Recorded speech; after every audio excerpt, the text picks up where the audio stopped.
Hello and welcome to episode number 91 of Week in Review. My name is Sean, and on this week's show we're talking about Joker. We're going to taste some M&Ms, and I'll tell you about this week's new releases. So let's start this week's episode with Joker, and I'll cut right to the chase with it. I mega loathe this movie. I think it is garbage-ass garbage. It's pretentiously annoying, want-to-be art house ick. I have not loathed a movie this much since probably Watchmen back in 2009. Oddly enough, another DC movie that's really dark and way up its own butt with its self-importance and thinking that it's talking about things that are important and not really making any sort of good points. It just kind of exists. And I can't stand this movie. So what I've done here is, instead of listing the laundry list of problems I have with this movie, which would take roughly 18 hours, I've boiled it down to 3 things that I think that this movie makes egregious mistakes in that really drowned any sort of interest or engagement or excitement out of this movie. The fair question to ask me would be, Sean, why did you even go and see this movie in the first place?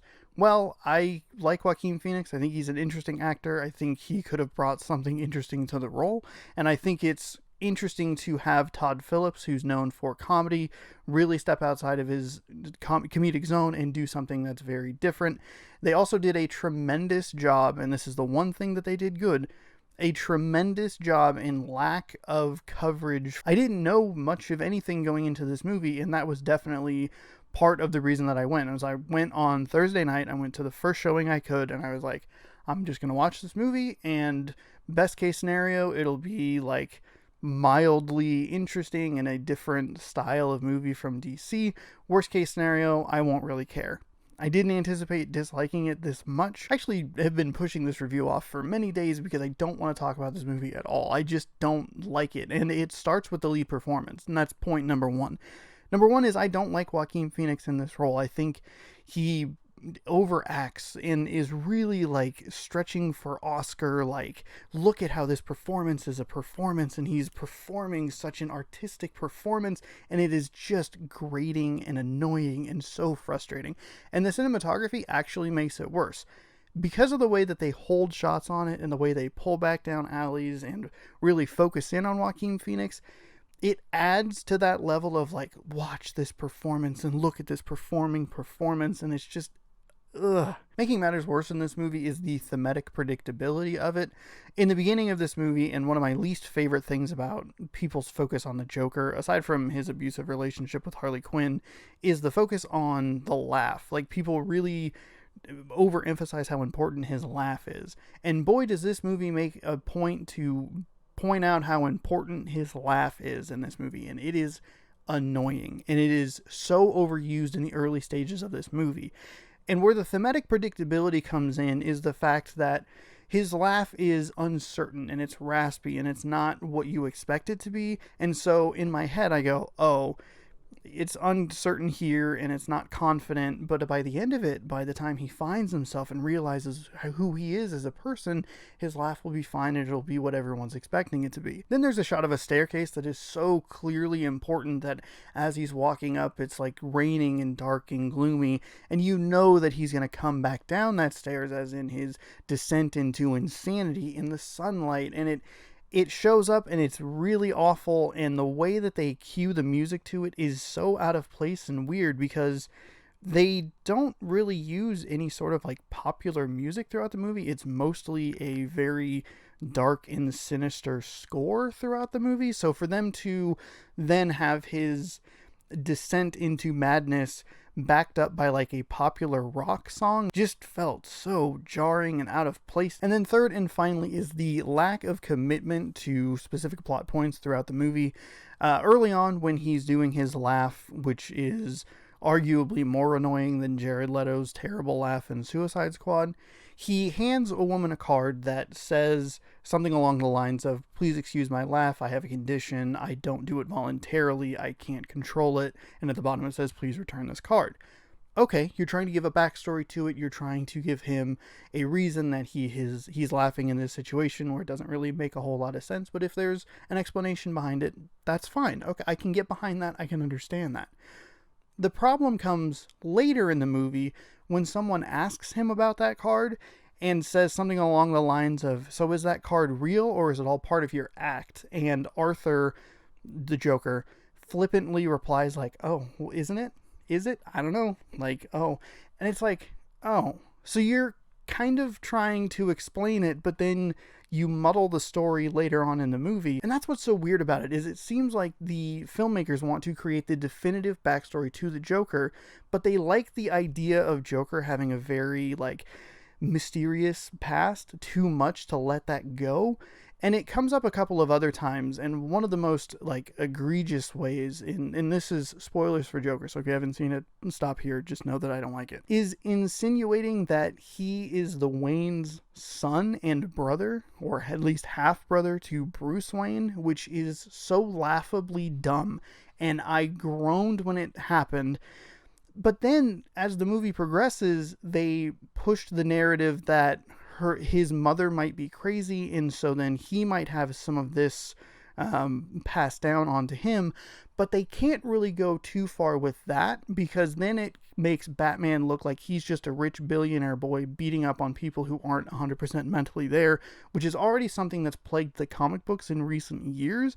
It's billionaire rich boy beating up on mental patients. That's not a good look for a character that you want to build as heroic, and a character who you want to build as a villain in the case of Joker. And again, it goes back to the thing of, if you're going to tell me that Arthur is the Wayne's son and he's a half-brother to Bruce, fine, stick with it. Don't muddy it with this weird thing where maybe his mom has schizophrenia and it's not super clear if, like, maybe the Wayne forged some sort of paperwork and it's kind of maybe driven this woman insane a little bit. And if that's what they were going for the Thomas Wayne forgery aspect of it. They never made it clear enough that he was involved with potentially driving this woman insane and putting her in a not great living position and then having to raise Arthur by herself. Where it gets even worse, and this is a subcategory of point number 3, is what they actually do commit to. Boy, do they really want to tell the Wayne story, and I bet you can guess exactly what that means. Yeah, if you guessed they're going to Murder Alley, you're correct, and I laughed out loud when they did that, because it is so ham-fistedly stupid, and I was so beyond done with the movie by that time that I couldn't help but just go, you've got to be fucking kidding me that they're doing this. The other part of this movie that they really stuck with was the Joker blaming society for the way he is, which is a huge problem, because more or less, to me, he played as a character who willfully just kind of missed the point.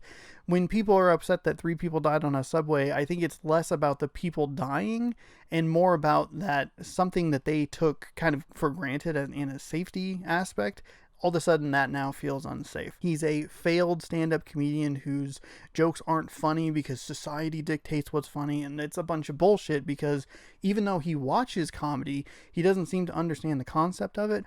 Also, he only does it literally one time. His failed set ends up on a late night talk show, and he's really upset that people made fun of him, but it's also like, look, dude, you clearly don't understand the concept. Your jokes suck, and you only tried it once, so why are you blaming everyone else for your problem? I just thought the blaming of society was such a lackluster and garbage excuse for him to justify why he does what he does throughout the movie, and it all fizzles out in such a frustrating manner. And for him to walk into a studio to do a television show in clown makeup when it's already, like, becoming a bit of a political statement in the world of Gotham, for him to say, hey, I'm not wearing this makeup as a political statement, and then for him to 10 film minutes later be dancing on a flaming cop car, enjoying being the leader of a, what do they call it? Oh, a political statement, is fucking bullshit. I think this movie is a complete mess. It was a waste of my time. I did not like the lead performance. I thought that it didn't stick to enough of what it needed to stick to make a compelling or interesting story. It was just a boring, pretentious waste of time, and I mega loathe Joker, and I don't actually recommend that people go see it, because I think it's absolute garbage. Let's sweeten the show up, shall we? I've been so negative about Joker, so sour about Joker for however long that review got cut down to, that it's probably nice to change the pace up a little bit, and we can do that with some M&Ms. I really love M&Ms, and they are one of the best and most consistent companies, probably right up there with Oreo, with putting out special variants for each of the holidays, and Halloween is no exception. We've seen stuff like Cookies and Scream, the cookies and cream M&Ms they had. I believe those were last year. Those were great. They did candy corn, which I wasn't a super big fan of, but hey, it was something kind of weird and different. Definitely a big thumbs up for that. And this year's no different. This year's variant is Creepy Cocoa Crisp M&Ms, which based on the title leads me to believe that they're going to be crispy M&Ms, which is great for me because that's one of my like 3 favorite M&M styles. Plain, peanut butter, crispy. Any order's fine. You can give me any 3 of those and I would certainly enjoy them. So I kind of hope that they're the crispy side just because we get a lot of the just kind of regular variants. It might be fun to have more of a variant. I'm reading the description of it and it says Cocoa Crisp Center with a layer of dark chocolate. So hopefully it's the crispy side. Let's crack into them here. Thankfully these, oh, I've already lost one. M&M down. Now, they're coming in the fall colors, which means we have orange, red, and then just a regular brown one. We'll try that one. They're definitely the crispy, which is good.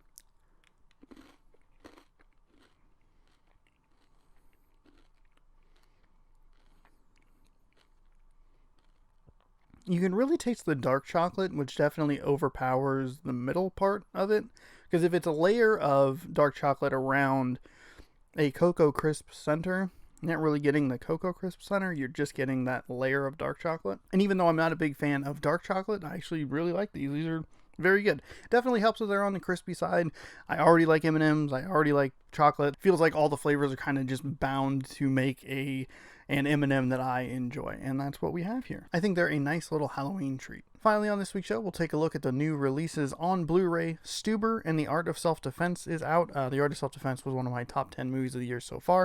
It does come with the caveat of definitely spoke more to me than I think it will to general audiences. And if I had $1 for every time I said that, I think I'd have $6 at this point. In theaters is Zombieland Double Tap, which will be on next week's show.